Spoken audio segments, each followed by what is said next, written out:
I often say my life didn't turn out the way I wanted. On the musical side, it definitely didn't turn out the way I wanted. But in my personal life, it actually, all the dream part came true. It just came a lot later than I would have liked. But I also think I needed to kind of figure a lot of stuff out before then. The musical side did not turn out the way you wanted? Oh, no, not at all. You don't have enough time for this. I know. I'm Allison Hagendorf. America, this is the next. Hello, Times Square. Hello, Madison Square Garden. Welcome to X Games Aspen. I'm Allison Hagendorf. I'm the live announcer of the B&E. Welcome to Rock This with Allison Hagendorf. Yeah, this is Allison Hagendorf.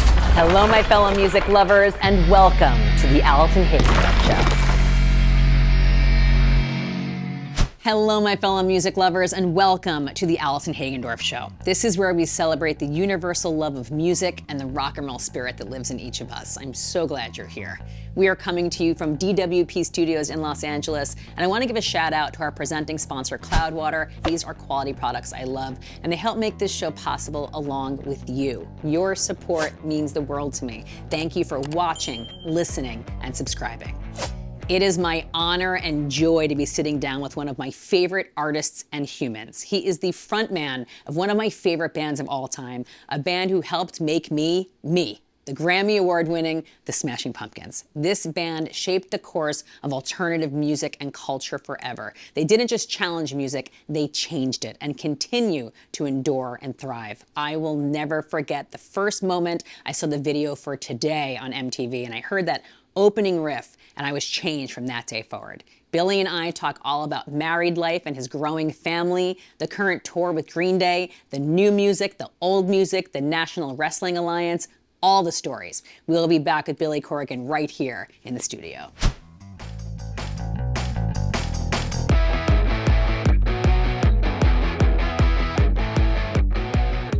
One thing about me is that I work hard and play hard, and this functionally fun box from Cloudwater helps me do that. These are my people. Listen to what it says inside. The world would be a better place if fun people lived forever. Yes, I subscribe to this. I feel seen. Inside, we have organic caffeine, we have daily defense, immunity, and CBD, which I imbibe every single afternoon. I think you'll enjoy this. Go to cloudwaterbrands.com, use my code Allison30 for 30% off, and let me know what you think. Cheers. As you know, fitness is a huge part of my life, but owning my own business and having two little boys at home, I don't always have the time to get in the gym. But I still want to make sure I'm staying fit and healthy. Enter the Amazfit Active Watch, which tracks it all. Amazfit is one of the leading global smart wearable brands focused on health and fitness. Their super sleek, award-winning design watches are powered by the awesome Zepp app that delivers cloud-based 24/7 actionable insights and guidance, which helps me reach my wellness goals at any time of the day, meaning that it's always ready to keep up with my active lifestyle and chase after my boys with me. And because of its dependable battery life, I love that I can track my sleep, steps, oxygen, and workouts throughout the entire day. Also, Amazfit's mantra is up your game, which encourages you to live your passions and express your active spirit freely. Yes, I feel so seen. I think you'll like it, and because Amazfit is trusted by 42 million active daily users in more than 90 countries, you'll be in good company. Go to amazfit.com/TAHS to receive 15% off your watch today. That's amazfit.com/TAHS for 15% off. My guest today is the frontman of the Grammy Award-winning band, The Smashing Pumpkins, who truly helped shape the course of alternative music, culture, and my own musical journey. In addition to being an esteemed musician, he is a wrestling promoter, a poet, a podcast host, a cafe owner, and a friend of mine. Billy Corgan, welcome back to the show. Where does one begin? I feel like the resume seems short. I feel like it is short. It was like truncated. ice cream truck. Right. Guy, you know, like it was a dilemma when I was compiling that list of attributes, because you're right, it could have been so many more things, but these were some highlights. Yeah. Is there anything that really stands out to you that I really missed here? No, I mean, you know, so many years of my life was defined like you're the guy in the band. Mm-hmm. And I'm really happy to not just be the guy in the band. I remember one time, the first time I actually met Pete Townsend, he told me he got sick of being referred to as Pete Townsend of The Who. And it stuck with me because that's, at some point it's like, you're the Smashing Pumpkins guy or the Rat in the Cage guy. It's like, no, like, that's cool, but there's other things. So Yeah. you forgot parent, Well, that's husband, you know, Well, I didn't forget it because expectant father. exactly. I want to start right there. Again, congratulations. I'd spoken with Chloe. I was hoping that she and the kids were coming, but Yeah. She's having FOMO not being in LA. Yeah. She was born here at Cedars-Sinai. So this technically is home. And she has a hard time not seeing all our LA friends. And so, yeah, I'm solo. And she is pregnant and running 5 million businesses, and it's a lot, you know? So I told her to try to rest if she can. Yeah, she just launched this fashion house with her father, which is called House Gilles. And they're already dressing a bunch of people I can't name, so it's pretty crazy there. So she's dealing with that on a daily basis. As you can imagine, you get into the stylists, and, you know, stars, of course, expect star treatment, so that's one part of her life. And, of course, we have the Tea House, where we're currently planning a Bozo event. For those that don't know, Bozo, the brand, which I grew up on in Chicago, is owned by David Arquette. And so we're working with David to do a Bozo event at our Tea House, Madame Zuzu's. And I think we're talking right now about running an NWA wrestling event at a local mall. Oh, my God. So this is all like, you can imagine these conversations, because it's like, you know, it's like, oh, I'm meeting with this music publisher. Oh, by the way, talk to David about Bozo. Oh, yeah, the Tea House, there's a problem. There's an employee. So it's every day of our life is like, And then on top of all those things, a growing family. I mean, this is a huge deal. Was this something you guys were planning and expecting? Well, Chloe was 22 years old when she got pregnant with Augustus. And it was that sort of, you know, I think we were 3 years into our relationship. And it was that moment of like, okay, are we, because we weren't married. It's like, are we really doing this? And we talked about all the ponderables that you discuss. So the amazing thing is about 9 years later, because he's almost 9, well, actually 10 years now, because when she got pregnant, our life has kind of turned out, the discussions we had, this is the way our life turned out. Yeah. Like, okay, if we're going to do this, this is what we're going to try to build together. And she's just an amazing mom, and just, I know I would not have a family if it wasn't for her. I wouldn't have all these other things without her. She's just unbelievable. I mean, I'm truly like the luckiest guy in the world. Oh, my God. And also your wedding. Last time you were here, we were talking about, you were planning the wedding, and then the wedding ended up being, was it what you had hoped for, what you had expected? Yeah, well, I was married once before in the 90s, kind of very wonderful person who was there for me before the band started and was buying me bus passes when I didn't even have money to take a bus. So that was a hard relationship to sort of navigate at the same time as the band was getting massive, and we were touring, you know, like Gish 14 months, Siamese Dream 14 months, Melancholy 22 months. Wow. So to be away from home and, you know, try to become an adult at the same time, you know, you pick a lane. And, you know, I'm sure it's no surprise most rock stars don't pick the right lane, especially when they're in their 20s. So, you know, life goes by. You wake up one day and you're in your 40s and you don't have kids. And, you know, Jimmy Chamberlain's 2 kids, the drummer of the Smashing Pumpkins, both at college. You know, so we're almost the same age. So he's already at that point of like, you know, on the edge of being a grandfather and his kids in college. And I'm like, I got little kids. So, yeah, I don't know. It's been an interesting journey. I often say my life didn't turn out the way I wanted. On the musical side, it definitely didn't turn out the way I wanted. But on my personal life, it actually, all the dream part came true. It just came a lot later than I would have liked. But I also think I needed to kind of figure a lot of stuff out before then. The musical side did not turn out the way you wanted? Oh, no, not at all. You know, I feel like You don't have enough time for this. I know. I feel like I always sense so much, you know, frustration. and From everyone or just me? No, you. I only care about from you. Okay. All right, I appreciate that. I don't care about anything anyone else says. Okay. I care about you. Okay. As a person and as a friend. Okay, thank you. But I always sense the frustration, but I feel like there's so much to celebrate and to be proud of. And I do think you've gotten to a good place, though. Oh, we're in a beautiful place. I mean, between James, Jimmy, and I, we're in the best spot we've been in probably since mid-90s. Yeah. That's a long time. Right, You know, if right. you really think about it. I mean, you're talking about almost 30 years before we feel that same feeling that we used to feel when we're together. The trust is there, the musical relationship is there, and the band's playing great. And, you know, Kiki's joined us on tour. She's been amazing. Jack, of course, has been playing with us for 7-8 years now. I met Jack when he was literally like 2 years old when I was touring with New Order. Wow. Jack used to come see us play when he was a teen with his father. Of course, people don't know it's Peter Hook of New Order, Joy Division, one of my favorite bands of all time. Right. And I've known Peter since 1990. So there's this really kind of family vibe there with the band.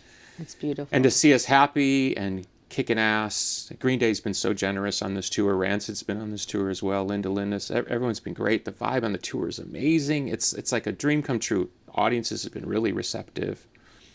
And yeah, I like to say I don't have anything to complain about. Right, I can separate like, wow, this is amazing. Like if everything stopped today, I'm cool. This is pretty cool. Because we have kind of climbed back of a mountain that a lot of people in this town, we're in Los Angeles, didn't think was possible for this band. Of course, I would always have this little word in the back of my head called catalog, which people tend to overlook. We were just talking about Boston before we went live. There's a band with catalog. It's like they can't quite get rid of you if you have those songs that are part of a generation. But at the end of the day, convincing people in this town that the band still has a future has been an interesting thing. So we're optimistic. We're engaged. We just put out a really good new record. We've put out, I put out over 100 songs, in the last 6 years. Between solo and Pumpkins. Pumpkins maybe something like in the neighborhood of like 70, 80 songs. And so to be back productive, I do feel, sorry I'm rambling, but I love it. No, because I want, the reason I'm sharing it this way is because I want people to understand it's like when you go through what we went through in the 90s, which was amazing and also kind of terrifying at the same time, and then it did what it did to the band, good and bad. Then you go through those weird years where it's like, who's in the band? And you didn't play my favorite song and fuck you and all that stuff that goes on. To come out of all that and have 3 of the 4 original members back on stage, happy. Everybody's got kids. Everything's really mellow inside the camp. We're playing with Green Day, who we first met on Lollapalooza in 1994. And to see them just killing it at a high level, to see those crowds, to feel that energy. And when you look out, you see so many young people. Yeah. The average age of the crowd that we're playing on the Green Day tour with is probably like mid-20s. To see the Spotify numbers and all those numbers going up, and you realize young people are coming online and finding these bands that's, we still have a lot of music left in us. It's exciting. It's like, feels like, okay, this is why I'm in a band. I'm not in a band to endure. I'm in a band because I want to make new music and I want to have fun and kick some ass. And so when you put all those pieces together and then back to the beginning, for me, it starts with my wife. She's built me the foundation that I never had in my entire life. Wow. To come home to a peaceful house with, somebody wanting to hug you. I talk to my kids on FaceTime. It's like, when you coming home? Well, I got to do this tour, Oh. And they're always such a big part of the show and the band, them coming up during Beguiled and like those moments really make me love you even more because you have this sort of like juxtaposition of you and like wearing some epic cloak to the ground, and then like looking out and it's like thousands of people like so in the moment, so visceral. And then you just look down and you have the most warm smile on your face connecting with your beautiful children. And it's just, this is what it's all about. Well, we were in New York and we pulled up to the stadium where the Mets play. And my daughter goes, how many people are going to be here today? I said, probably 40,000. She goes, okay. To be 5 years old and, as we say in wrestling, to no-sell 40,000 people. Right. All she knows is she wants to dance, and they're cheering for her. So she's good. It's the best. And now we've started. We also have wrestlers, NWA wrestlers come on stage. So now we've started including my children in the physicality. I love that. Nobody hurts them, of course. But we kind of have a general rule, my wife and I, which is like, our kids need to be included in everything we do. Yeah. There really isn't any separation there of church and state. I admire Walt Disney because apparently, according to his daughter, he never would talk about Disney business when he was home. He would imagine you're Walt Disney in like 1955, and you don't come like, oh my God, Disneyland's driving me nuts in this movie. She said he would never talk about business at home. That's not my life. We sit around the table and it's like a board meeting every day. Yeah. So our kids have learned to be part of that, and the message I always try to convey is like, mommy and daddy are living their dream. So where you see the sacrifices of your time, it's because we're pursuing something that's good for the whole family. Aww. And in turn, we want you to pursue your own dreams. So there's a lot of support there for creativity I always say my kids have the life I wish I had, but I think that's what every parent would hope. Yeah. Well, I think it's because you and Chloe are so entwined it's so healthy. Brian and I have something similar. And it's really a gift because most couples couldn't do that.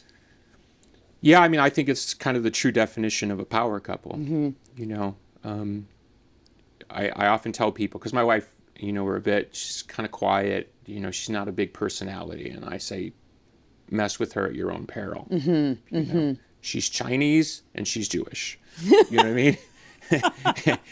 You pick your side you want to mess with, but you know those are two great you know, lineages of, you know, family values, and so she brings those values into our world, and there's a toughness there, and there's a suppleness, and also a real appreciation for family. Yeah. And you know, I don't want to get too digressive, but you know, I think sometimes in Western culture, because of all the changes we've had in our society, we struggle at different times to understand what the family is. And everybody needs to define family. It's no longer white picket fence and 2 cars in the driveway. I mean, those days are essentially gone. But in my case, because I never had that, I always longed for what I saw in Leave It to Beaver. Right. I was like, wouldn't it be nice, you know? Even if it was a fantasy that somebody made up on an LA soundstage. So to have that in reality is like, wow, that's pretty wild. Because I was sure I wasn't going to get it by the time I turned 45. Wow. Yeah. It's really the greatest gift. It's the best. It's the best. It's the best. It's the best. I mean, in terms of priority, my priorities are very straight. I love my band and I love my bandmates, but I think we all have this kind of unspoken understanding. It's like family first and everything else second. And I think that's why the band is working so well. Yes. Because when we were younger and it was band, and that's all it was. Just you got to do this and you got to be there and you got to deal with this pressure and you got to deal with the getting the kick down and the whatever. Nobody needs to hear the litany of what went on in the 90s, you know. But I don't know. It's just like somehow it's the right balance for this band. The family work balance is there. It's everything. Yeah. Last time you were here, we were talking about Autumn, a 3-part rock opera. Yes. And now we have Agori Mori Mei, which is sort of the opposite end of the spectrum. 10 songs, 44 minutes. I love the album, you know that. And it's kind of definitely more in that Siamese Dream melancholy nod, sort of more. What headspace did you get into to do this album? You want the short answer or the long answer? I love the long answer. You know me. I just don't want to bore your great. There's no boring. Great audience. Yeah. Well, when we were making the Autumn album, as part of the characterization, the main character had to look back, and there had to be some kind of name check to like what would be his storyline past. So in the storyline past, of course, he's looking back to who he would be musically. So I found myself trying to kind of recapture that, and because it was a musical in my mind, if I wrote something kind of 90s, there wasn't this inner conflict, like, is it cool to go backwards, or am I being too like lame by not trying to go forward? I was like sort of like, oh, it's like saying you got to write some 1920 songs. Right. So for Autumn, it was like you got to write some 90s type stuff. Oh, okay, cool. I felt very relaxed, and I found I enjoyed myself. It wasn't the struggle that it normally is, where it's like, oh, it sounds too much like Siamese. We'd have these arguments internally, because in our mindset, like going backwards is like that's the ultimate crime. We're always forward. So I was like, okay, I think the next record should be a guitar record. So the way I framed it up in my mind was, if you know you can't go back to the past, like it's never going to be what you remember, or you're never going to be able to recapture the same zeitgeist energy. Okay, that's fine. But what if you tried and you just saw sort of what happened? And I akin it to like going back to the house you grew up in. Yeah. If you stand on the curb, it's like it's your house, but it's not your house anymore. And this is kind of, there's maybe a glass wall between these ideas, but your memories are there and your sense is there. So I allowed myself to kind of say, okay, let's try to go back to the old house and just see if there's anything, because that's a musical language we essentially abandoned circa 99 or so. You could even argue in 97. So to try to go back to a mindset that the band had between 25 and 30 years ago, it's a bit like, blowing dust off of machines. It's like, why do we do that? Why would we do the 14-minute jam? Like, what were we thinking? And slowly this kind of narrative emerged of like, okay, the riffs were still there and I could write those all day. But then the emotional component was missing, and it was like, okay, well, what's the emotional component? Like, I'm not 25 and singing about the music industry or whatever I was on about, you know. And I sort of found this balance over time between old musical motif thinking, if that makes sense, and kind of a modern, like, okay, but does this have any value to today?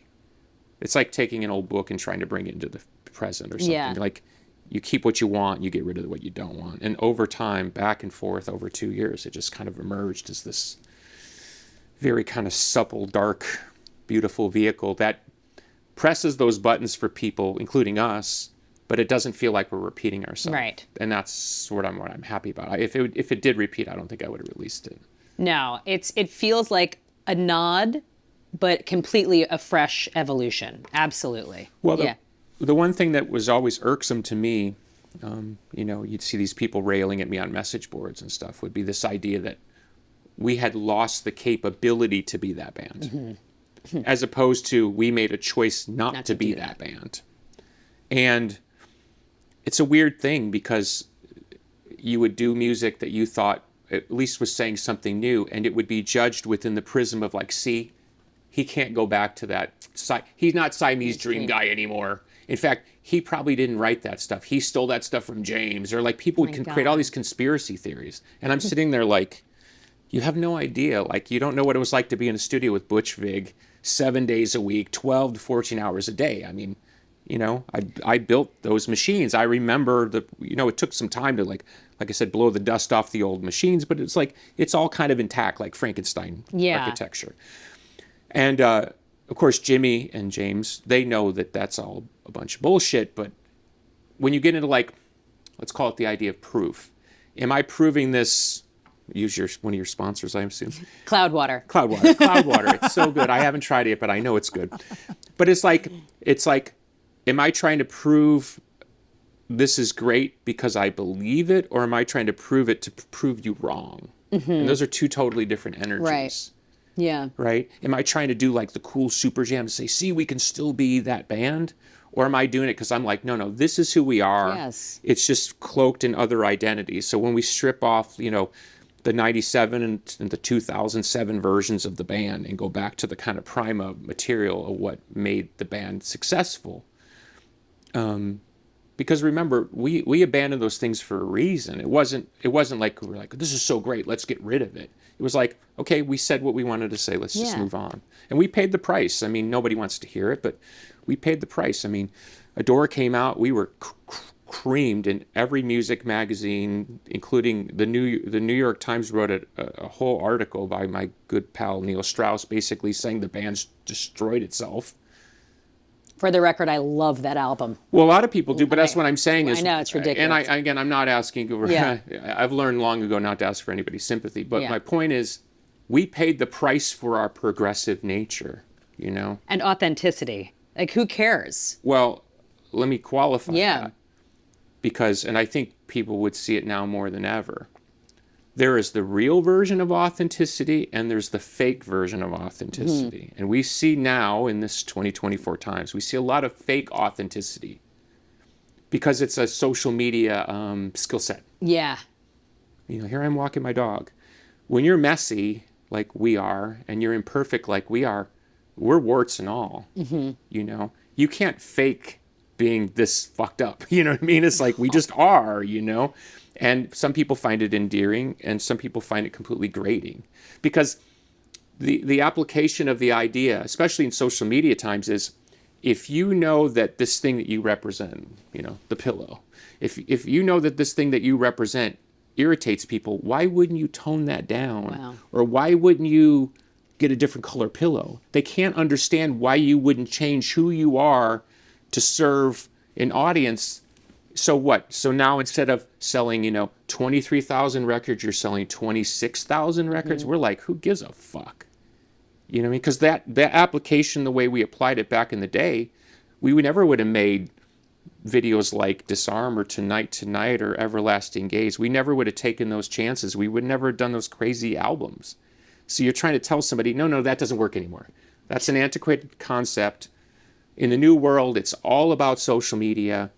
And, you know, you can look at the very top, people with 184 million followers, So you're supposed to sort of like try to run slipstream behind them and hope that by kind of emulating what they do in their kind of fake pop sincerity, you're somehow going to win something from who?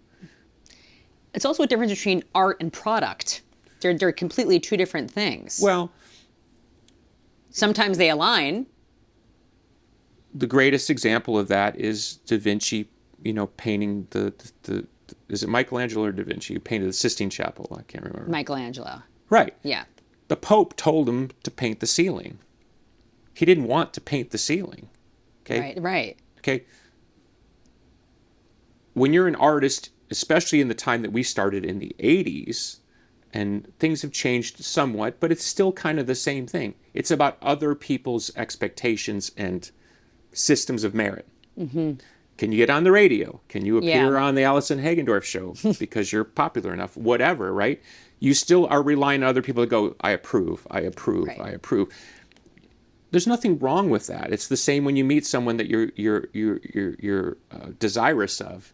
You want to put your best foot forward. But at some point, if you met somebody that you thought, okay, there's my future wife, do you want to present a completely false version of yourself to ultimately be rejected? I understand why people in the music business in particular, because the music business in many ways is very diminished from what it used to be, want to just figure out through social media and AI or whatever, clicking, figure out this is the version of me that they like. But argument has always been the greatest business is if you can figure out how to be yourself. Yes. Because then you never have to be anything but yourself. So if we play dress up for 2 years, I mean, we're not sweating that inside. And that goes back to the whole concept of like, oh, they could never make a Siamese dream again. They just don't have it, or it was Butch Vig or whatever. And it's like, no, it was all those things. So going back to try to pick that back up and like have a roll around with it, I think it felt good to, like a friend wrote me and said, how do you feel? I say, I feel vindicated. It's like, it's not the best word. I try not to operate from revenge, even though I'm a vengeful person. But I like living well is the best revenge. I do subscribe to that. Well, winning works in that statement too. Winning is a good revenge too. Yeah. So, we have a hit on alternative radio. People are listening to the record. The album's been really well received. It's like, it's kind of if I could give you an internal insight, it's kind of like, duh. That band's always been here, and you've punished whoever the you are. Mm-hmm. You've punished us repeatedly for refusing to kowtow, and now we've entered this other state where, like, now we're cool with kind of being that version if we decide, and so it's sort of it clicks, but it is not like we're running around thinking, oh, thank God, finally somebody's being nice to us. No, I think it's like if somebody's been mean to you for a really long time, you know what I mean, and we've had some pretty mean fans, you're kind of like, okay, you know what I mean? Talk to Santa, you know what I mean? Like, let Santa sort those problems out, because I can't help you, It's the freedom of being unapologetically you. And that's what you have always continued to do. And I love this album because I really think it shows so many sides in such a short time, which is very impressive, and I was honored that I was given an early listen. Yeah, well, we came to you because we wanted your feedback. Thank you for that. Of course. But it's tough. Like, I love this album as an album. I was telling even Brian, if you listen to it again on the way over here, I recommend it needs to be listened to as is. Like, it just really that's our Siamese Dream. If there's a formula, that's the formula that we used to make an album like Siamese Dream. Like, real quick, we used to do this thing where it's like, we'd write 5 rock songs, 5 kind of middle psychedelic songs, and like, say, 5 ballads. And then we would lop off the bottom 3, so we'd have 2, 2, 2, and then we'd write a bunch of more songs. Mm-hmm. So eventually, it's like an edited movie. It feels like there's more music behind the music. And that's why people are always so interested in our B-sides back in the day, because they were like, well, if you got all this, where's all the other music? Right. I feel there's more there. So it's you have to be very prudent in your editing. Howard, who I work with, Howard Willing, he wanted more songs on the record, and because they're good. And I just kept feeling like, no, short is good. Just make this case, because it'll sort of like reset the table. Because for people who didn't understand Autumn, people who didn't understand Sear, people didn't understand how working with Rick Rubin over 3 weeks turned into something that somehow we were kind of condemned for. Not because it was bad, but because it wasn't Siamese Dream 2. it feels good to sort of like, okay, that's all resolved now. Like, Yeah. Like, I think we've made our case, and I think the advantage now will go back and listen to some of those albums because they weren't getting what they wanted, sort of, this is the wrong movie. And we're all in on whatever movie. You know, if we're making Dune, we're making Dune. If we're making, Beetlejuice, we're making Beetlejuice. And I think that's pretty obvious at this point. I mean, I think a lot of fans are probably like me, where of course I love Siamese Dream, but I also love this album. Like there's so many. I keep going through. I'm like, oh, maybe this is my favorite song, or this is my favorite song. It's hard because I love Who Goes There. I love that song. I have to say, vocally, I think it's one of your best vocal performances. Oh, thank you. Yeah. I went back to, in Pro Tools land, you get comfortable working a certain way, and it's the way most people work. And we were doing a psychedelic record, which is only available on the box set of Autumn, which is called Zodian at Crystal Hall. We haven't released it on vinyl yet. You can get it in the box set, but they're all sold out, so I'm not trying to tease anybody. Eventually, Madame Zuzas will put out a nice standalone version of that record. It's kind of a sneaky record we made during the pandemic. But in doing that, we were finished with it, and then at the last moment I introduced one song. And it was like we only had one day to do it. And so I said to Howard, I'm going to do it how I used to just do vocals with Butch. And he's like, what's that? Because normally we sing full takes or sing a verse and then comp it together.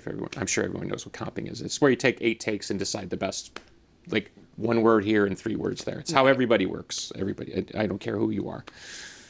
And I said, well, with Butch, I would just go and do like a line or 2 at a time. I'd come and listen, think, I could do it better, and do it till I could just sit there and go, okay. And then when you're done, it's a progressive mindset. So you've got the first 7 lines, and now you just have to sing the 8th. It's not lazy. It's actually sort of, you have to completely commit. Because you're not counting on the guy going back later and fixing the 1 word. And the vocal turned out so good. It did. And I was more relaxed in my singing than I normally am in the other way. And so I said to him, that's how we're doing the new record. And that's how we did it. Wow. Like literally 1 or 2 lines at a time. And I would come in and stand there and go, nope, not good enough. I go back and just... I really picked up on Gish, that. Siamese, that's Gish, Siamese, and a lot of Melancholy was done that way. I feel that. That's what stood out to me the most, was specifically connecting to your vocal delivery.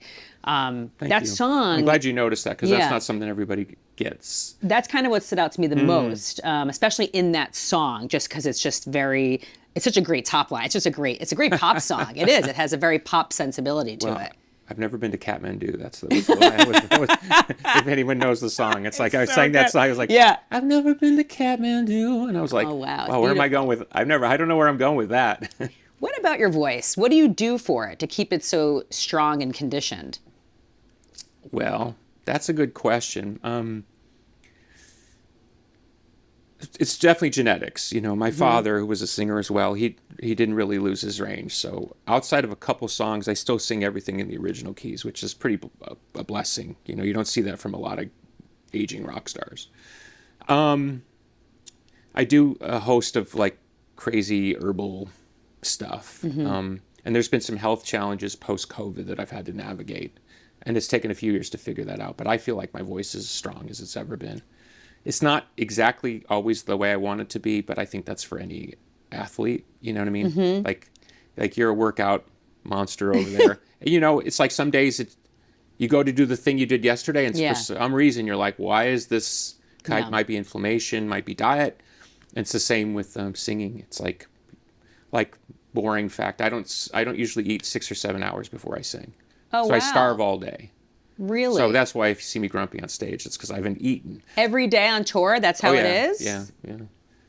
Wow. Because I just find I sing better. Because I sing like I don't want to offend anybody. I sing like a weirdo, and I don't sing normal. I had an opera teacher at one point because I was trying to learn how to actually sing, because I kept blowing my voice out in the 90s. And the lady who worked with the Lyric Opera in Chicago, obviously a huge deal, and she put me through her paces, la la la la la la, and she was like, "Oh, you could have been an opera singer, no problem." Wow. And then you're like, "Oh, cool," you kind of like, I don't know what that means, because I'm never going to sing opera. And then she goes, "But you sing completely wrong." Wrong, right? Like wrong, you do everything you're not supposed to do. But I didn't know that, because I would never wanted to be a singer. I just found myself singing in my band, and so it's weird, because then And then I had a subsequent teacher where she said, because the opera singer tried to get me to sing correctly. Right. But to try standing on stage in front of 8,000 kids throwing shoes at you. Mm-hmm. You know, Yeah. I've never been to Kathmandu. You know what I mean? Just, Right.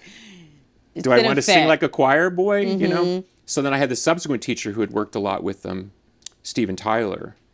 And she said, you're similar to him in that you use your voice in ways that create the vibe that you're after. So the thing is not to try to get you to stop doing that. The vibe is to get you to know how to do it properly. So your voice will sustain. So in sort of 97, 98, slowly I started learning all these techniques that she taught me. I can't remember those ladies' name, forever grateful to her, because that's how I preserve my voice. So Kareen, who does our social media, who's in the room with us as we do this interview, it's like I do like a 45-minute warm-up before every show, and I you want to talk about wanting to jump off a bridge. It's like the thing I hate in the world. But then I also want to be able to go out there and sing, you know, Bolo with Butterfly Wings, full volume in a stadium and hit all those notes, you know. And you do. You do. Time and time again. Generally, yeah. I mean, you know, I call my voice a wild pony. It's like you never know where you're going to go. Well, it shines on this album. Thank you. And then I also love, and War Dreams of Itself is one of my favorite moments on the album. I love that you absolutely embrace all of your amazing metal roots and still just make it your own. As you have this unique ability to take the driving awesomeness of metal, but still make it Smashing Pumpkins and unique to you. And that's so special. Well, I was blessed. You know, I saw Maiden on their first tour with Bruce Dickinson. I think about the week that Number of the Beast came out. I saw Metallica on Ride the Lightning. I saw Judas Priest in '82 at a racetrack on Screaming for Vengeance tour. I saw, you know, Accept opening for Iron Maiden, another one of my favorite metal bands. And as is commonly understood about me, like, I don't give a fuck what anybody thinks about music, because most music thought is based in snobbery. And the one thing that metal does is remind everybody that not everybody cares about the snob vote, whether you're talking about Metallica or Rush or Motley Crue or whatever. And if you grew up in the world that I grew up in, and obviously so many other people, that music speaks to you in a very visceral way. Yeah. It's not supposed to be pretty. I mean, take Judas Priest, right? Because I love talking about Priest. Here you have a closeted gay man in the 80s who's going through all sorts of inner torment, scared that if he's outed, it might blow up his band, which is one of the greatest bands of all time. And somehow through that inner struggle, he found an audience that accepted him for who he is. And one of the most amazing moments in my life as a fan was when Rob came out, how the metal community was just like, cool, we love you, Rob. Yeah, like chills. Right? Yeah. So that, and even Rob will talk, and he said that ultimately heavy metal really is about the fans. You know, and I told Lars on this when I was on his show. I mean, Fade to Black by Metallica came out when my grandmother was dying of cancer. I mean, that song saved my life. Oh. You know what I mean? It's like when you've had those moments with rock, there's a loyalty there between band and fan. And so when we started in the 80s and started playing metal riffs in our alt-rock songs, I mean, the amount of snobbery that we got. Because, and I don't want to name names, but there were bands that were flirting with metallic stuff and doing a great job of it, but it was always kind of positioned as a bit ironic.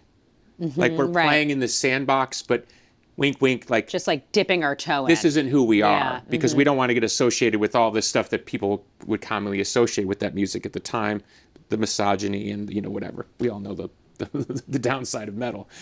Satan and misogyny. You know? So you could argue you could argue it's an upside too. Yeah. But, we embraced it in a way that made people uncomfortable, which, if you know my personality, I was like, this is great. Yeah. I want to make these people uncomfortable.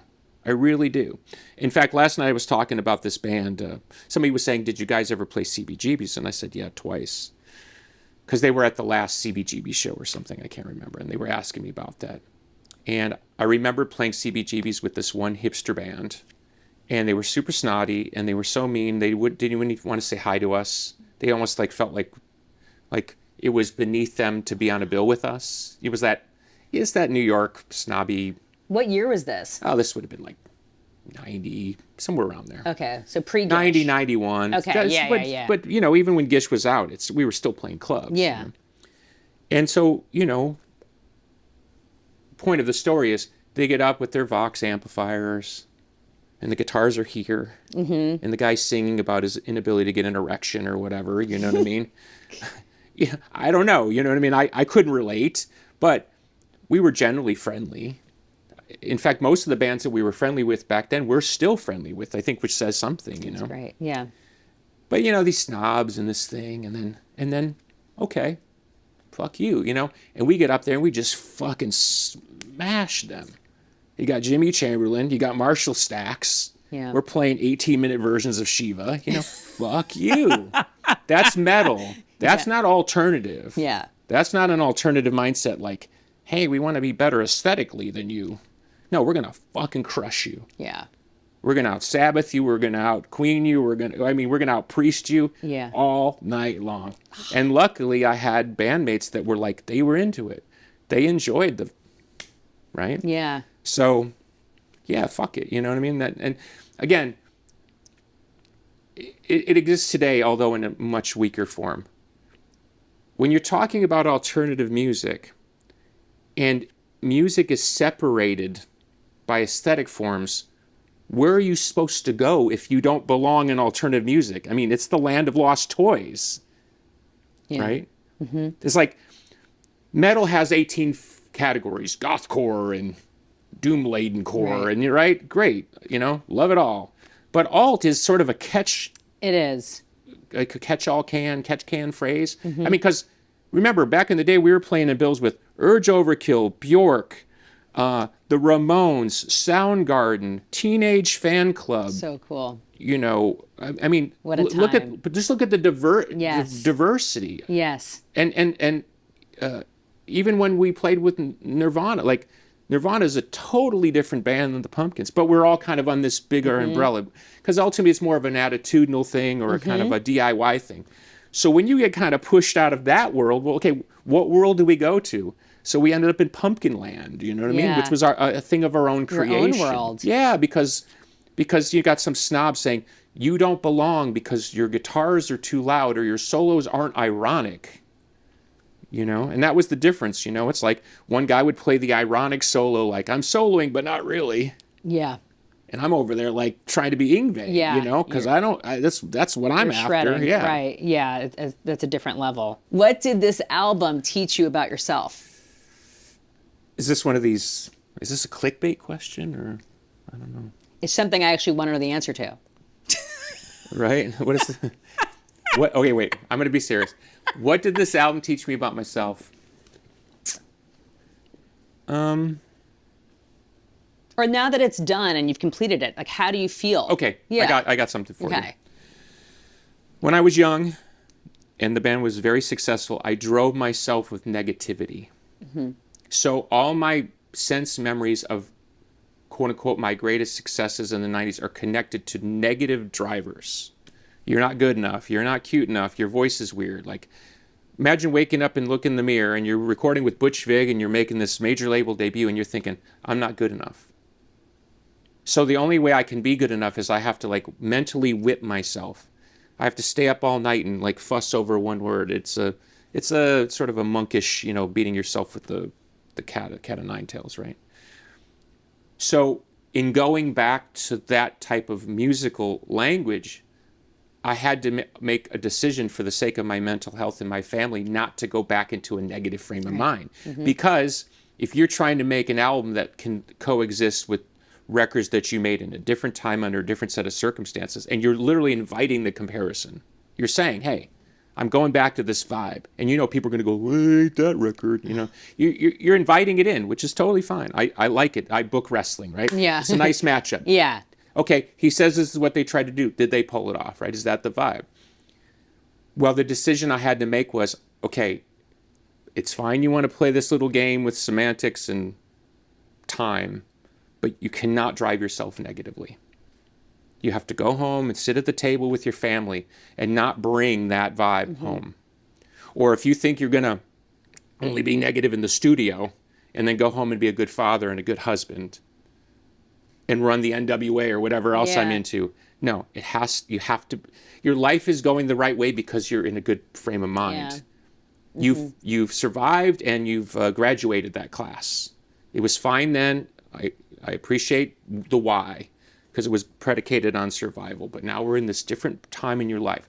So don't make the mistake of thinking that you have to be negative to get the same result. But until you do something like that, until you have something in your hands that's tangible, until it sends to someone like you whose opinion I trust and you say, okay, this is good. You're like, okay, this is working. Because all my wiring from then was the only way to make it work is to be negative. And if anybody knows about our history, it wasn't like we were all getting along every day back then. Right. Yeah. So I don't know if I learned anything, but I feel like I You feel accomplished. I feel like I opened a door that was previously closed. Yeah.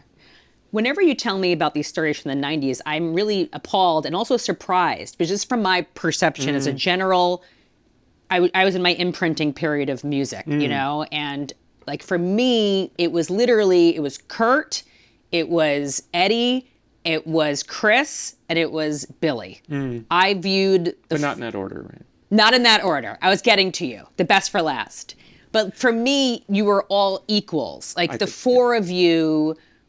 you were all posters on my wall. Like the four of you, it felt like, and granted this was like my coming of age period, but it was objectively a renaissance of music and the popularization of alternative music in the mainstream culture. Really, of course, it started before then. Of course. Of course, The Cure and Depeche Mode we've talked about, and even before then. The Ramones. But it was top 40 radio. It had culminated. Yeah.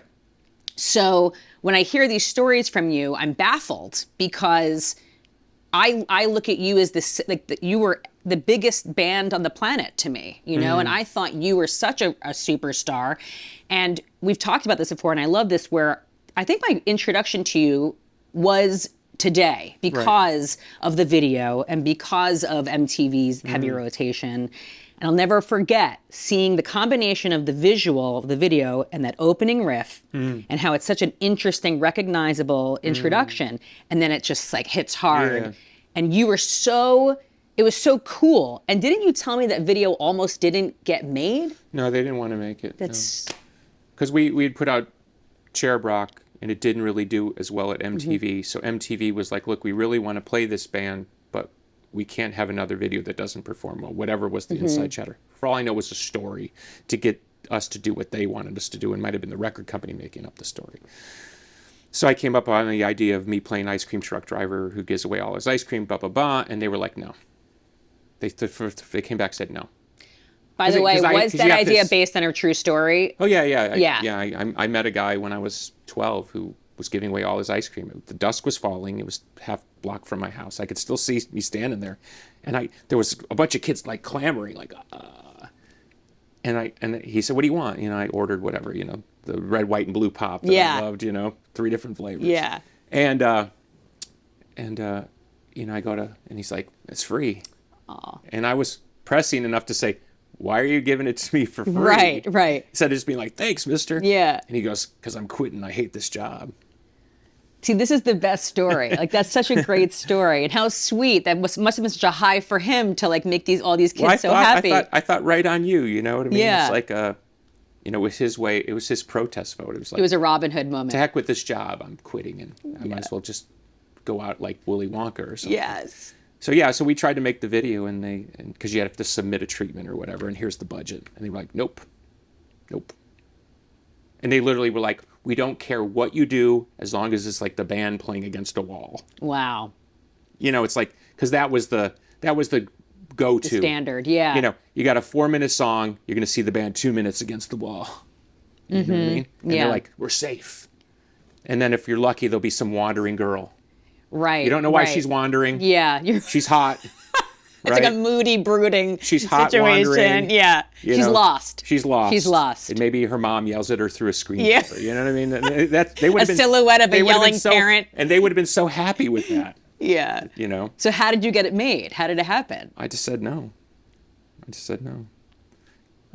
it's amazing to me now because we had such faith in what we were doing that we were willing to say no. Wow. And we said no more times than we said yes. One quick thing I wanted to riff off of what you were saying, because it really was that watershed moment where, you know, bands like us and Pearl Jam and Nine Inch Nails and Peppers and everybody was getting on the radio, and we were in the top 40. I mean, imagine alternative music in the top 40 now. It's almost unthinkable. Yeah. Well, it was just as unthinkable then. Yeah. In 1989 or whatever. So, to be succinct about it, when you present an outlying system to a business that is all wrapped up, they'll make the money off of you, but deep down, they're resentful because they can't control you. Mm-hmm. Right. They couldn't control Kurt. They couldn't control Eddie. They couldn't control Lane and Jerry. Yeah. They just couldn't control us. Mm-hmm. And they, deep down, they kind of hate that. So you don't realize at the time, there's a ticking clock for them looking to replace you. Yeah. And I see that. I mean, you were even referenced as the next Nirvana at one point, right? Weren't you literally labeled something like that? We were the next to a lot of things. Okay. There's this review that exists somewhere where it was Gish, and they compared us to, it was like Black Crowes, Led Zeppelin, REM, The Cure. Like, they could not figure out what band we were. So it was like 8 bands that didn't go together. They needed to We were like a soup. You know what I mean? Right. Yeah. Okay. Yeah. Wow, that's wild. And to edit my prior statement, I also would put in Lane and Jerry and Trent also. It was an incredible time. It was magic. And I think that's why I'm here today, because how lucky for me that with me being an impressionable young kid, this changed my life. Well, even going back to Green Day, I mean, like I said, and Green Day, we played with them. They were my memory is that they were originally on the second stage, which was like, the stage they put in the parking lot for, so there they are, playing during the day to, 500 people in a parking lot. And there we are playing to 18,000 people at night. Wow. It's so amazing that they've navigated it to where they're so successfсъм And at the end of the day, it's really about talent. But again, not to belabor the point, if you look at the artists that we're talking about, I'm going to stick to the songwriters because that's where my brain goes. Yeah. Billy Joe, Kurt, Trent, Courtney, everybody is totally different. Different. And we all represented something of the music business that deep down they didn't really want. Right. Look at the entire history of rock and roll in the music business. They really don't want outlying personalities. Right. Yeah. They can't control it. They can't control. Yeah. Speaking of Courtney, she's working on new music.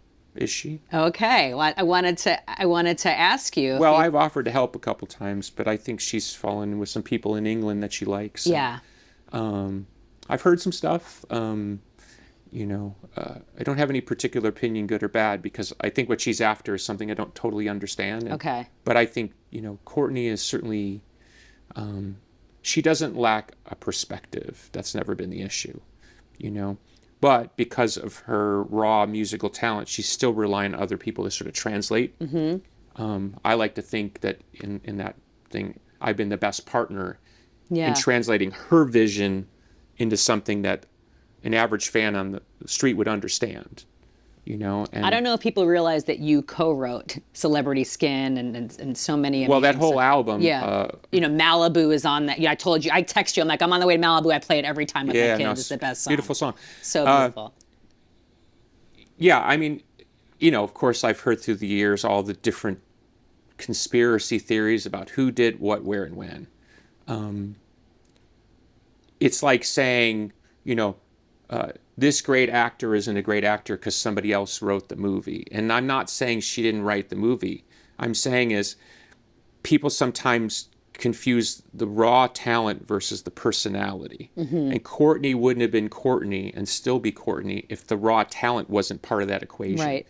You couldn't write that script the way she wrote it. Mm-hmm. So whether she had help from other people, I'm not really sure, or to what extent. I know what I did, and my entire attempt, and I do think it has a lot to do with why it's her most successful record, wasn't because I was involved. It was because I was able to translate her raw musical vision, which is very specific, You know, it's a little bit Patti Smith, and it's a little bit Echo and the Bunnymen, and it's a little bit Nirvana, and it's a little bit this. Yeah. But at the end of the day, she's a unique musical voice. And so I was able to sort of break that into the X's and O's.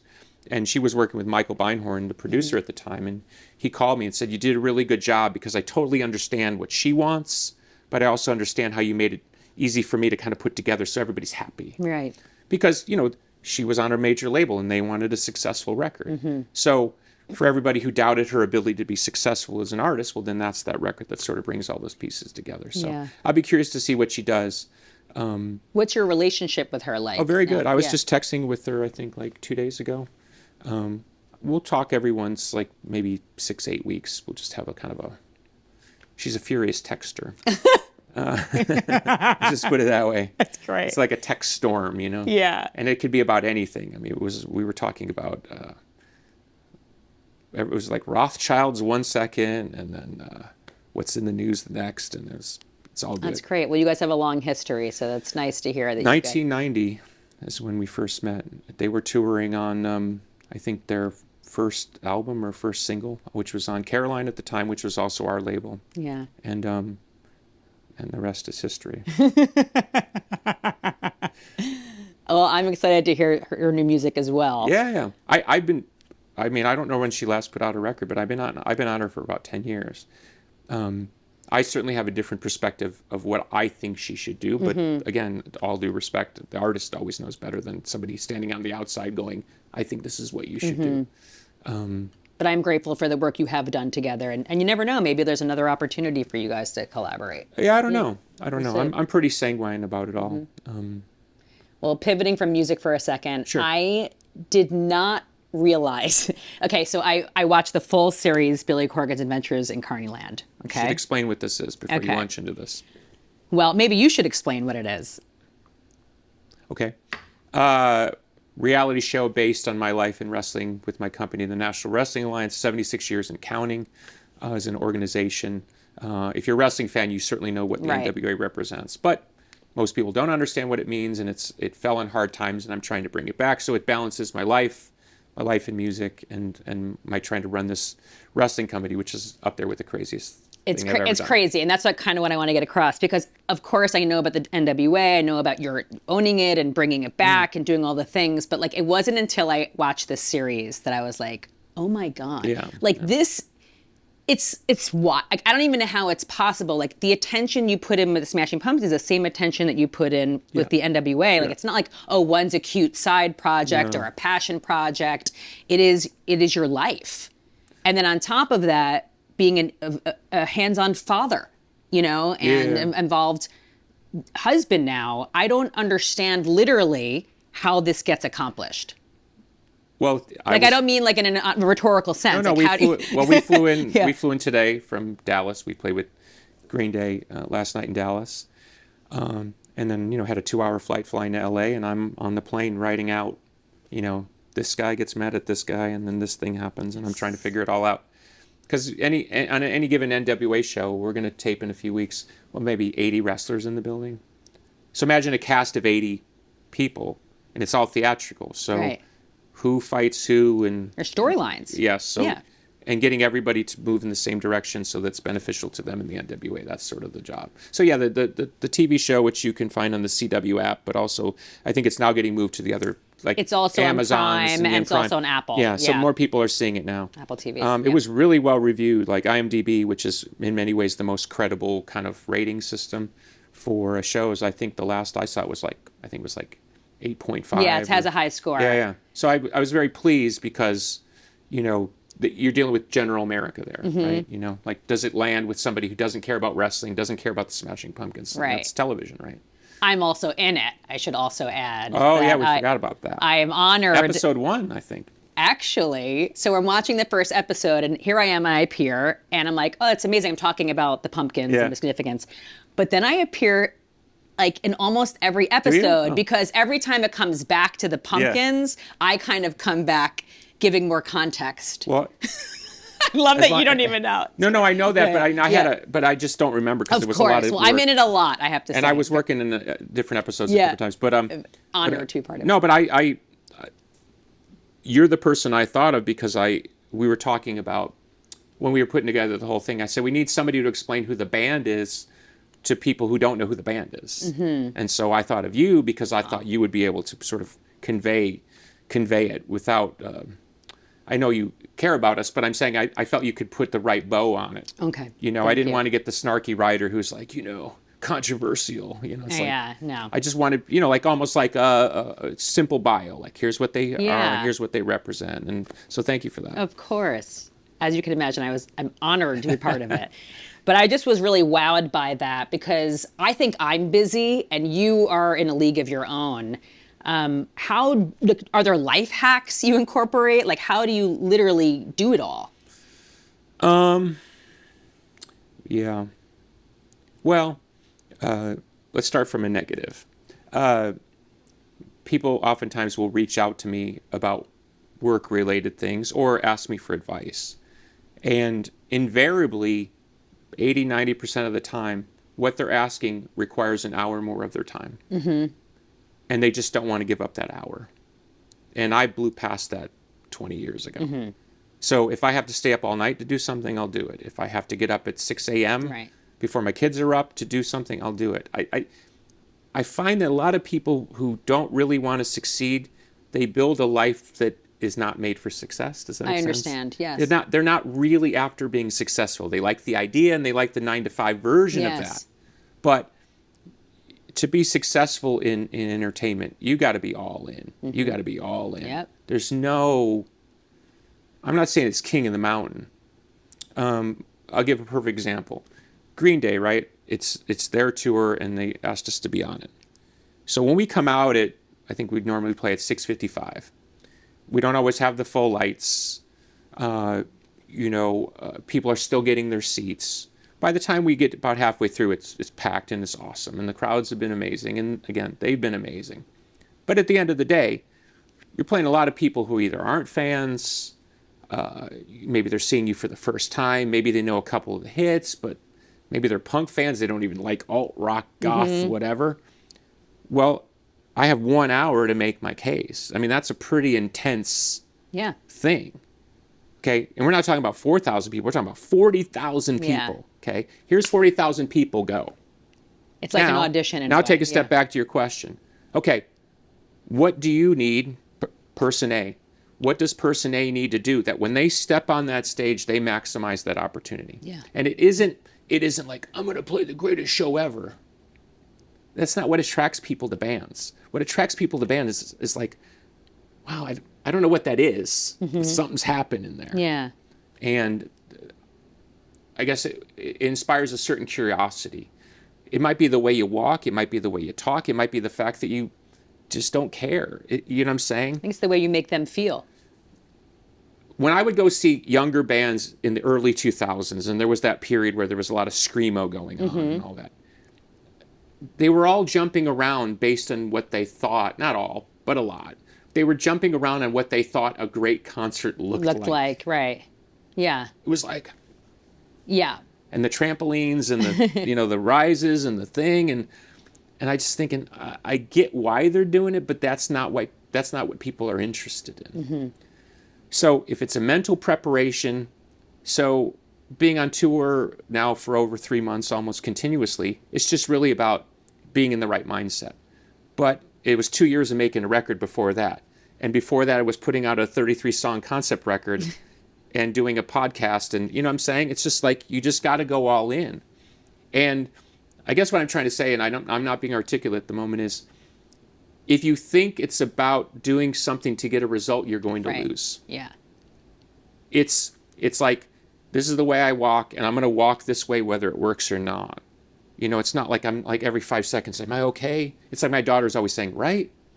Aw. Did I do good? Right? That's fine for a 5-year-old, but it's not very attractive for a 57-year-old. Is this song good? Are we doing all right? Do you still love us? That applause isn't loud enough. It's not how to roll. So when you do your maximal effort in life, in work, in love, I think your acceptance of the result of your effort is more peaceful and graceful. You know, they say sometimes like you go off on your shield. You know, I'm very comfortable at this point in my life. Like, I've given my life to rock and roll. If rock and roll don't want me, that's cool. But I have given my life to rock and roll. I mean, that's pretty obvious. And it's amazing the amount of journalists through the years have apologized to me because they were like, we didn't really get what you were after. Because again, in the sociopathic mind, you wouldn't be that honest. So they just have to assume it's got to be some sort of calculated game thing. So even when you're like, no, this is my heart, this is my band, this is my... Yeah. It's like, oh, that can't be real. Yeah. Because everybody else is lying. And it's like, not me. I'm just not interested. Mm-hmm. Well, you are definitely... You've always been just very vulnerable and open. And I love what you posted recently about your birthmark. Which I'm realizing you're wearing long sleeves. Yeah, you know what? So here we go. It's not until you mentioned that you don't really wear T-shirts, you haven't, that I realized that's right. There's my birthmark. And that goes all the way up here. I have more back here, but it's like not as visible. I thought that was so wonderful that you shared that. Do you want me to tell the story real quick? Yeah, sure. Okay, yeah. so, you know, you're sitting on Instagram and you do the thing where it recommends different people to you. Mm-hmm. And I saw this young woman and she had something on her face and I just automatically assumed it's one of these, like, this is the new thing. Like I a only filter or makeup? No, I only wear makeup on half my face. Okay, I just assumed that. Fair or not. And I clicked on her thing because I was trying to understand what was happening.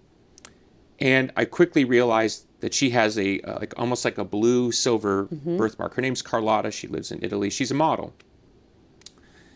And I was like, wow, this is somebody who's completely embraced something in my generation that would have been totally disqualifying. Right. You know, like if I had any dreams of being an actor when I was a kid, and when, you know, you're kids, you think all sorts of things. I would definitely think no one would ever hire me as an actor because I have a birthmark.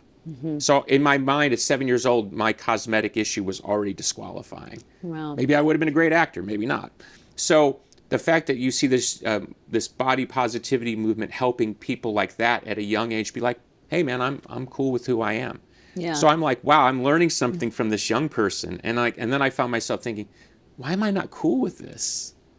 Wow. You know what I mean? It's like kind of silly. Yeah. Like I'll wear short sleeves around my my family and my friends, and you know, if you see me at the tea house in Highland Park, Illinois, you know, I'm probably sitting outside in a t-shirt. I'm not trying to hide it, but still within You're conscious of it. Well, but within the professional realm of my life, you know what I mean? I would be very reluctant to appear on stage in a t-shirt because I still that's that feeling like, are people going to be like, what's wrong with him? And in my post, which I totally shocked me, went viral, I talked about how my whole life it's like, does it hurt? Is that a burn? It's crazy. Is it contagious? And as I also pointed out in my I did a little video talking about it, you know, on the totem pole of things that you can be born with, you know, this has no impact on your life, no physical impairment. Right. It's strictly a cosmetic issue. But when you're a kid, anything that separates you is really difficult. Yeah. So it's that weird perspective of like, on one hand, realizing like, you know, as far as things go, this is fine. It's not that big a deal. But it was a big deal. And I'm like, why at 57 is it a deal at all? Like, why am I even remotely... So, you know, sometimes people say, why didn't you get tattoos? Because I have no tattoos. Nor does my wife have tattoos. And I like to say, because I have a natural... God gave me a tattoo. Right. So, yeah. Yeah. I think it's almost like a metaphor for you because this obviously, you know, any sort of stigma you have from this is from your childhood. Yeah, absolutely. Yeah. So you carry that with you. And, you know, you've had a tumultuous life, whether it was your father. I like you that know. word. Yeah, it's like, you know, good word. you abused from your childhood, your father or peers about this, or critiques in the business as an artist. I feel like you are in this moment right now where you are marked by inner peace. It sounds like... You know, that was the name of my original band, right? What was? The Marked. Oh, The Marked. Yes, The Marked. I did know that, actually. That was because the drummer had a birthmark on his face. Really? Yeah. So you it's like a Groucho. You use the right word there. Okay. Go ahead. I'm got sorry. It. No, not at all. I didn't. I knew that it was called The Marked. I didn't realize until this moment. That's why. Oh, that's interesting. Okay. But it feels like you are now marked in a totally different way with this inner peace. You really have this... Inner peace is going a bit far, but... Really? Working on it. Yeah. Okay. Yeah. So how would you describe where you are now?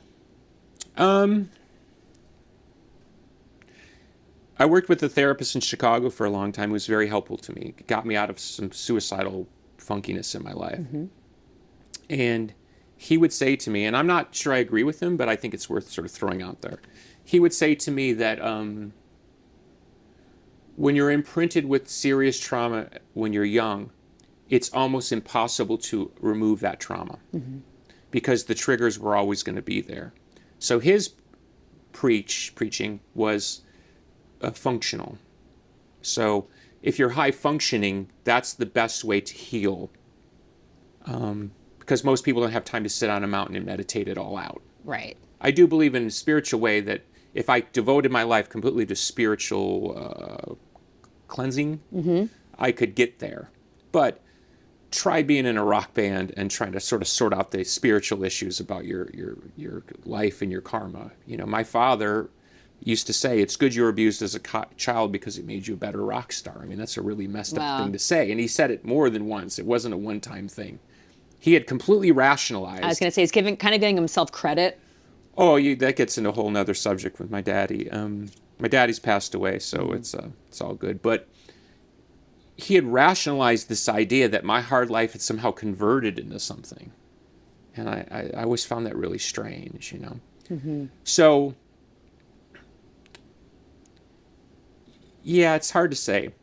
I'm trying not to say too much, not because I don't want to talk about it. It's just it gets too complicated. The simplest version is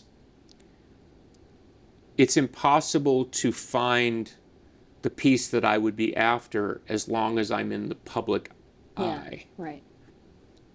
Now, there's a theory that people who are allergic to things, like here's one theory. The reason a lot of people like to eat bread or potatoes is because they're allergic to carbs.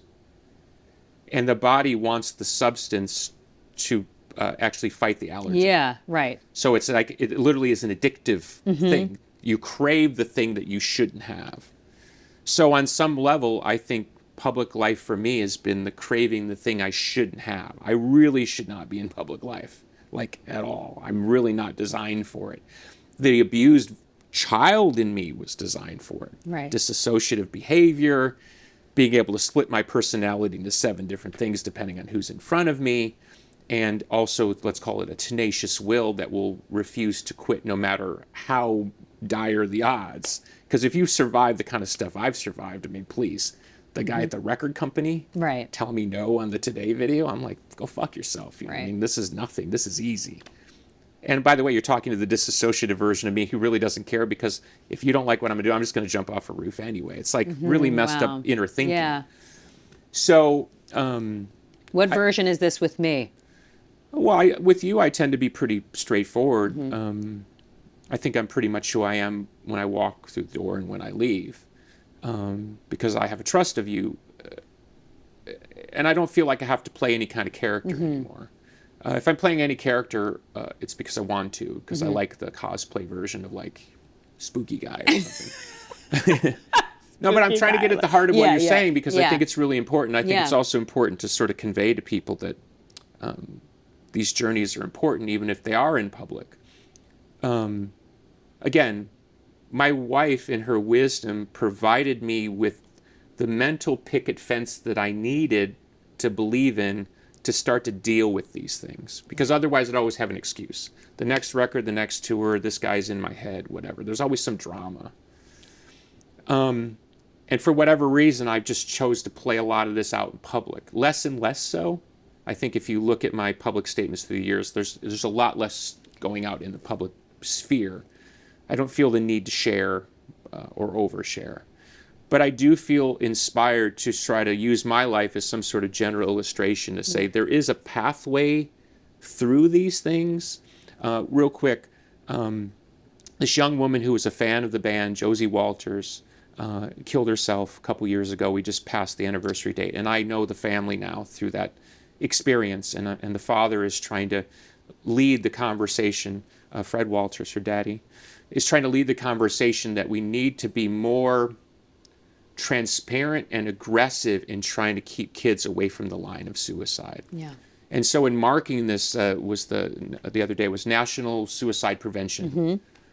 And I said something that I know not everybody is totally comfortable with, because we're so used to thinking of people who take their own lives is a shameful thing. You know, in the Catholic faith, if you take your own life, you're going to go to hell. Yeah. And so some people are really queasy about celebrating, and I'll use that word, celebrating children that have taken their own lives. My thing with her father is, by honoring children who didn't have the resources, we're saying, no, don't find out how valuable you are after you leave the planet. We want you to know now how valuable you are, that we're willing to fight for you now. Right.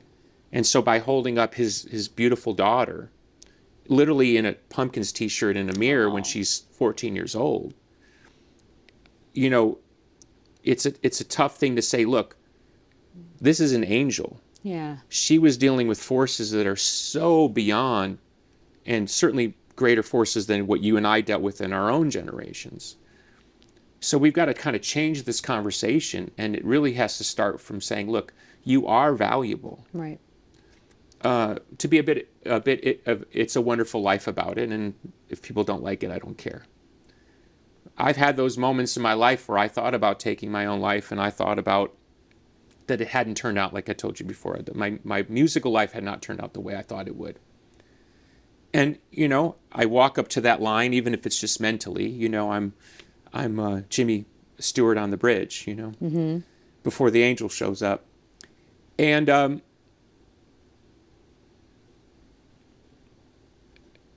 would it have been better if I didn't write those songs? You see what I'm saying? Yep. Now, that's just my own journey. Yeah. And I'm not saying you have to write songs to be valuable. Right. I'm saying in my own journey, would it have been better that I just ended my life when I coulda, woulda, shoulda at these different times when I was in a tremendous amount of pain? At least in my case, I can look back and say, well, there was something good that came out of all this gestalt suffering, you know? Yeah. And certainly a lot of it was my own doing, because I chose to bring it all into the public sphere. And one quick addendum to that. When I started talking about child abuse in my own particular case, but also I guess in a generational way, circa 1993, I was attacked by the media for inventing a backstory for attention. Wow. People accused me of making up or glamorizing my abuse. By the way, I've only told like 10% of my abuse. Wow. And even as recently as within the last 10 years, I have journalists asking me to qualify my abuse. And I said, am I in the abuse Olympics? Like, you know, if I only got beat with a frying pan. What is wrong with people? Well, we live in this world where it's like, you know, top 10 abuses ranked, you know, like the top 10 Zeppelin albums, you know. Yeah. It's like, if you're abused, you know you've been abused. If you've been neglected, you know you've been neglected. You carry that. So, and then the other thing, circa early 90s, was I started to be attacked internally by my own family. Not because I was saying anything untrue. They didn't like me sharing it, dumping out the family business into the public sphere. Okay. They couldn't understand the wisdom of saying, this is my life, this is my journey, and here's the result. And for everybody who likes to talk about how great an album Siamese Dream is, great. Thank you very much. Appreciate it. But that album came out of a tremendous amount of pain and a tremendous amount of insecurity. And we rolled as a band. We rolled everything we had into that record. And Butch Vig at times was completely mystified by what we were trying to do, because it was so emotional on one hand, so sensitive on another, and so metallic. It's a weird combination of forces. It's the hopefulness of an abused child who says, I think I can get out of this. Not sure, but it's worth trying. And at the same time, addressing the pain in a very stark way. And then at the other thing, there's the defiance, which is fuck you. I'm not going to let you define me. These things that have happened to me can't define me. And of course, you know, as beautiful as this, you can never imagine that somehow then it does define you. It's like, oh, you're the crippled mental guy. You know what I mean? You know, be that guy again. Wow. Because it's a character. It's not a character at all. That's the most raw version. Is I don't know who I am because somebody broke me into little pieces at such a young age. What is something you wish you could overcome now at this point in your life? Honestly, the only thing that drives me in the music business is I want to get to a place where the entire journey, good and bad, great and bit goofy, is appreciated for its singular rollout. I think our musical journey and mine with it is almost unlike any musical journey in recorded history. And unfortunately, so much of it has been framed culturally and socially by factors and forces which I had no control over. So you get this kind of like lazy take on what the band is or what the band isn't or what the band should have been. And yet the fans of the band know that the band's done pretty well over a long, long period of time. And as I like to say, I'm willing to stack up our catalog against pretty much anybody, including contemporary bands. So I look forward to the day, and hopefully it'll be before I die, that would be nice, where people go, okay, I get it. I get it. And that doesn't mean it's like, oh, everything's so brilliant. That's not the point. It's just to understand why the journey happened the way that it did. Right. And then with the proper perspective, because, you know, you can go to USC here in LA, you can go to a class and, you know, the films of Martin Scorsese. Yeah. We don't really have that for rock.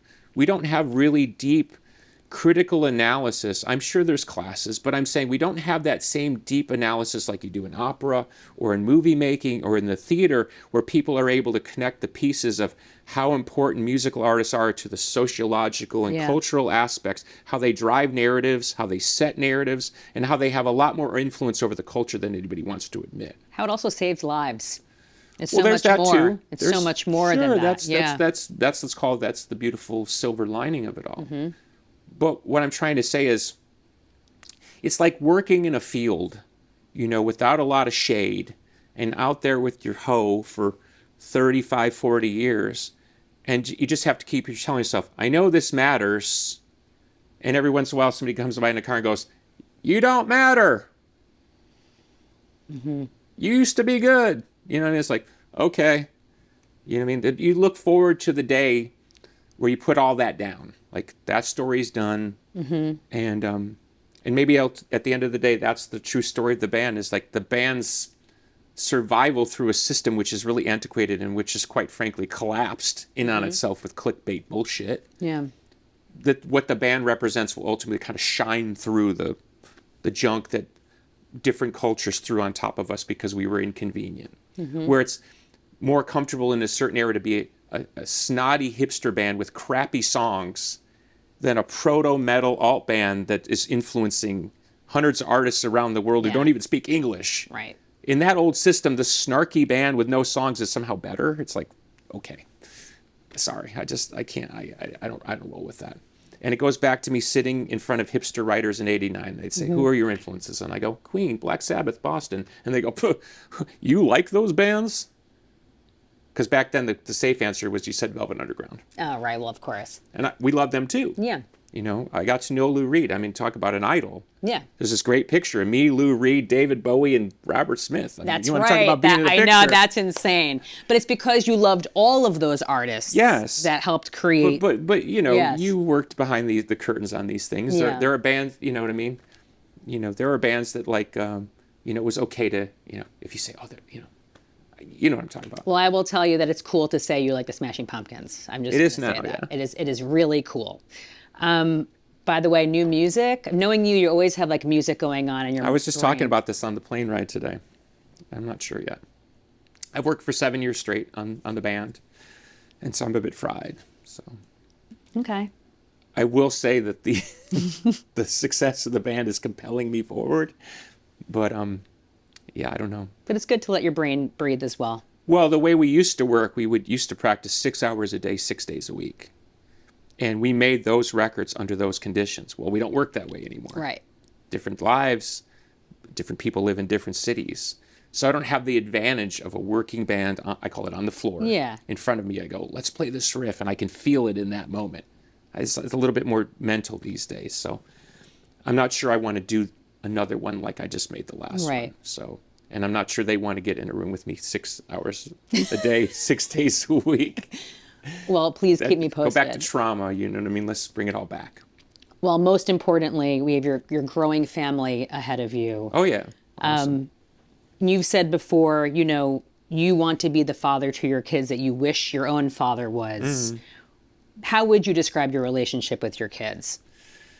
It's intense. My kids are homeschooled, and but they get taught they don't take time off. Right. So they always have a teacher going. So they're learning 12 months a year. They come on tour with me, no nanny. That is unbelievable. Yeah, I know. Yeah. This last one was pretty rough. They were on about 10 days of the Green Day run on the East Coast, and it was rough. Can't even imagine. When people give stock advice, they go, don't take my advice, So I'm going to say this before I say what I'm saying. Don't take my advice on parenting.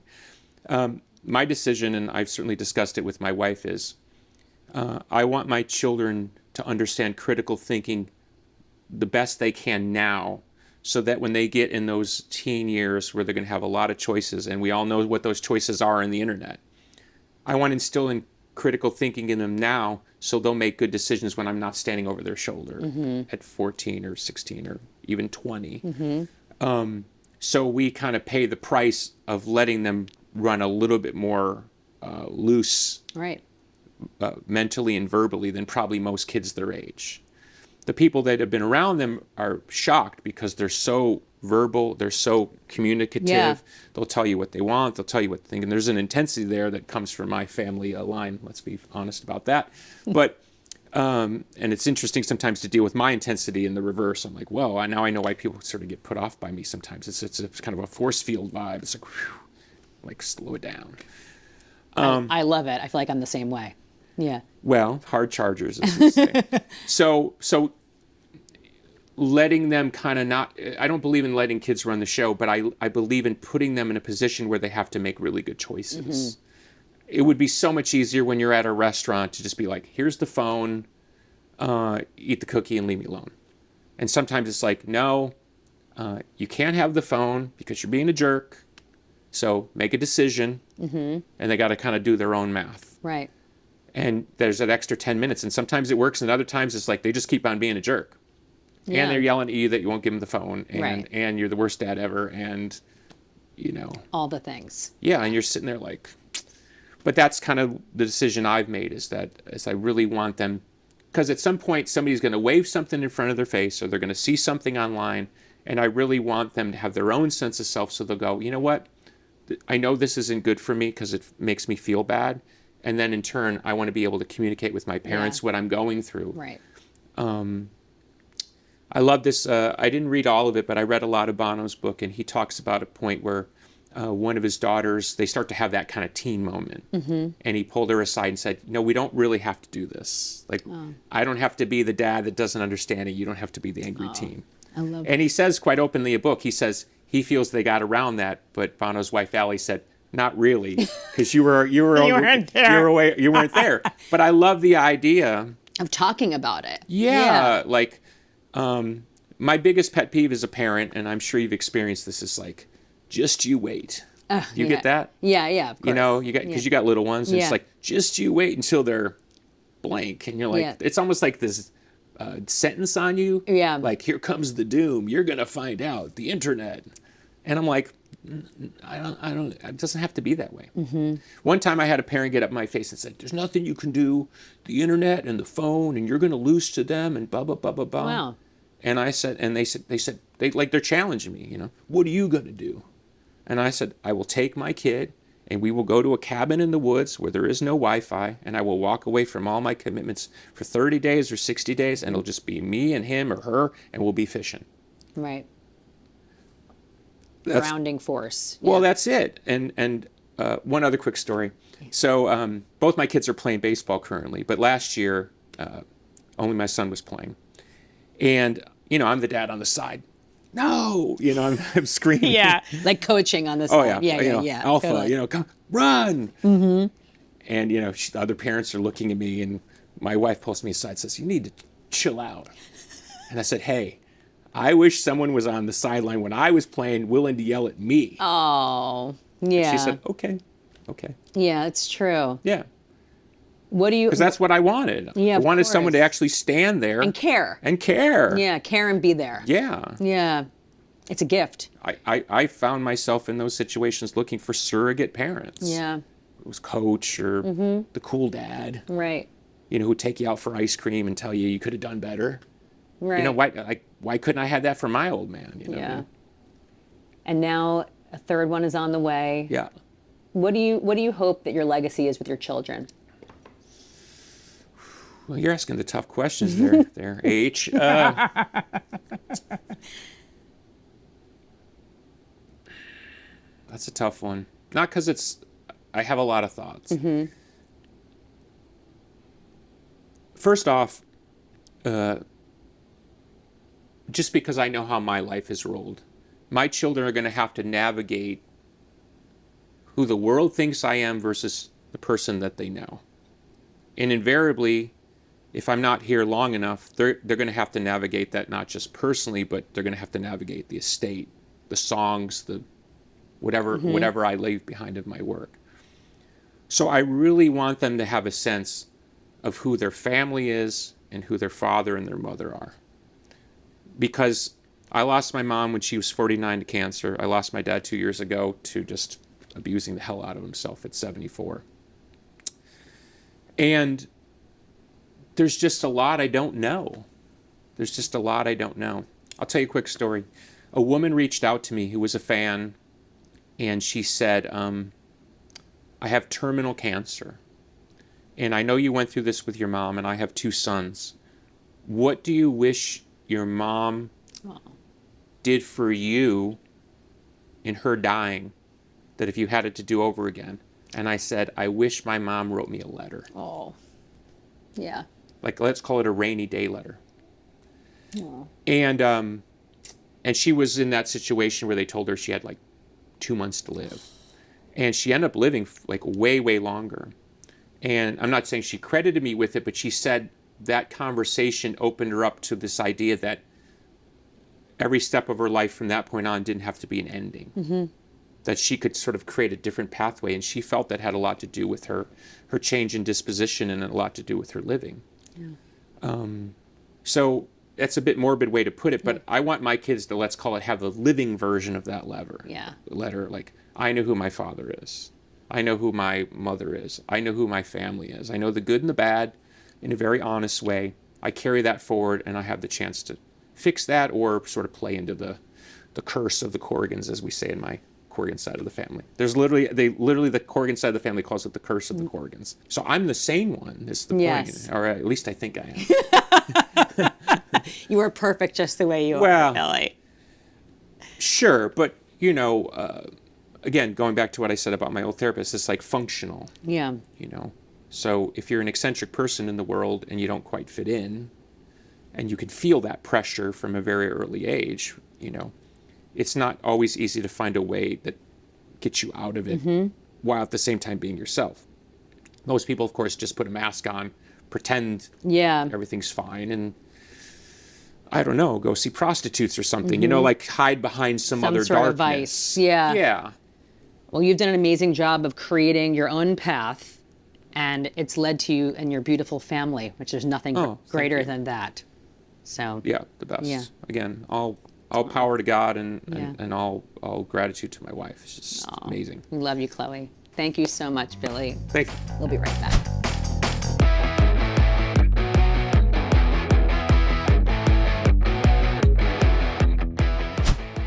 As you can tell, I'm enamored by Billy. I just am such a fan of his, not only as an artist, but as a person.